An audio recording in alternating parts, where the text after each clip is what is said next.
Hey y'all, thanks for joining me on this Behind the Songs journey through the making of It's Merry Christmas Time. So yesterday we looked at the songs from 2014. Today we're going to look at the songs from 2015, the two tracks. So if you just want to stream, again, the link to stream all these songs as they were released is just beneath this video. But if you want to hear more about the tunes, how we made them, the decisions we made, things like that, then just keep watching and get ready for the release on November 16th. Awesome. Have a great day. Bye. I wish I could keep this in because that was awesome. Oh, you ready? Yeah, I'm ready. Okay, cool. So that was 2014. And now a year later, I was pregnant, 8 months pregnant with my third, Barry with child, when we recorded these two. We did Christmas Glow and Winter Wonderland with George.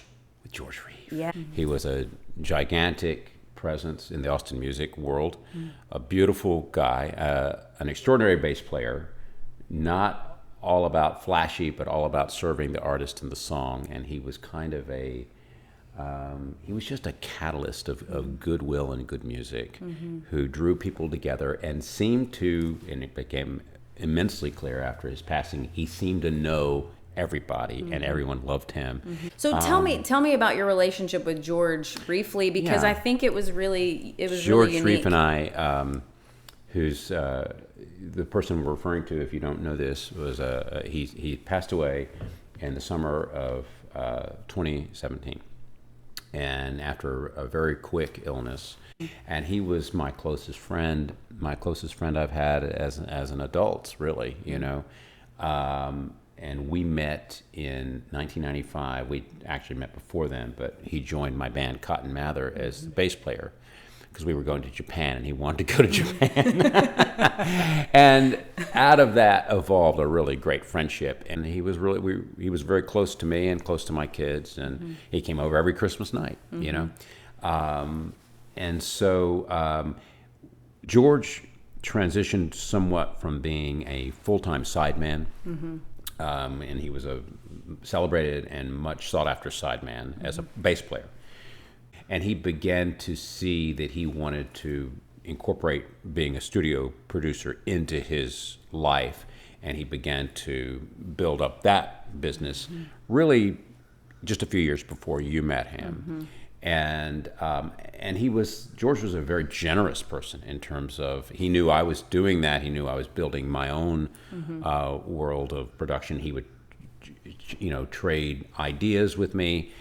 He'd always send a link. Hey, check out this piece of gear. A lot of people aren't generous with their knowledge. If George knew it, he wanted his friends to have it. And, that's how I met you, really, through him and Joshua Zarbo. And so I love when you say that anytime you worked in George's studio, he said the only way that I'll work with you is if your fingers are on the faders. Yeah, he was very insistent that kind of I was the conduit. Yeah. But he was there and he was doing a ton. He knew how to serve the song and serve the artist. And I really needed it at that time because being that pregnant with two children, I couldn't be as involved in the production. Right. So I kind of came in. You didn't have as much time. Yeah, I literally so you had came to put it in our and hands. we Yeah. pulled up some sounds, and I said, "This is what I'm hoping for these songs," and then I took off. Yeah, I and remember you that. guys did I the remember mixes. one of the fun challenges of that being that you were just trying to get enough air in your it was lungs hard to sing, and you hadn't. The diaphragm was like here. Yeah. It was not the easiest singing, but it was great. It has a different sound. If Yeah. you listen to it with pregnancy in mind, yeah. you can hear. And just there's a shimmeriness to both of the Christmas Glow and Winter Wonderland that I think add a whole different dimension to the record that I'm really grateful for. Yeah, it's got a different analog depth for sure. Yeah, it's awesome. And on those folks playing on those two songs were Rick Richards. He played drums on everything because he's Rick Richards. He's Rick Richards, yeah. And then we actually got a guy that George Ross. recommended. Yeah, Ross Dubois. Yeah, I haven't seen him since, but he was terrific. Yeah, he did such a great job on bass. that. We'll probably have Cullen on Horns, yeah. on horns. Cullen Fox is yeah. on horns. Think of what else is on there? Because you did a lot. You played a lot. fill stuff in, you know, like Filled a guitar lot. and Yeah. keyboards and stuff, I think. Yeah, guitars, keyboards. Yeah, so that was 2015. So we came up with a little story. There was a little narrative for every version. What Yeah. are we doing with Winter Wonderland? It's like dub. Yeah, you I know, love all it's the like, effects, all the There's major. a lot of there's a lot of echo and Right. reverb and the drums. Yeah, You know. yeah, it is a lot of fun. And then Christmas Glow, honestly, that's an original, and I think you really captured the essence of what I was trying to do in writing that song, because it's one of those kind of songs that just Has a lot of atmosphere. All these Yeah. songs, to me, have a lot of atmosphere. Yeah. And that one does. Definitely. And I think with Christmas music in particular, you're really threading the needle, because you're trying to give people something a little bit of something that they haven't heard before. Well, they want to feel like they're at home. Right. They want to feel a sense Familiar. of comfort. Yeah. You want to be able to have it on in the background while you're, you know, roasting the vegetables and getting the turkey ready and all that stuff. So it doesn't want to be jarring. It wants to be comforting. It wants to be beautiful.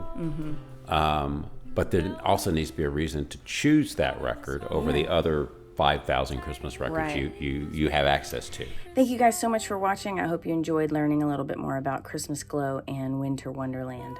It's been really fun to get to kind of look back and be a little bit nostalgic about making it. So I hope that you're enjoying it. Tune in again tomorrow and we'll look at the songs we released, or I think it's a single song, in 2016, and we'll keep going until November 16th when the album comes out and the new songs are released, and you guys can stream and download and all of those things, all the songs. So again, the link to stream is just beneath this video, and we'll see you tomorrow. Bye.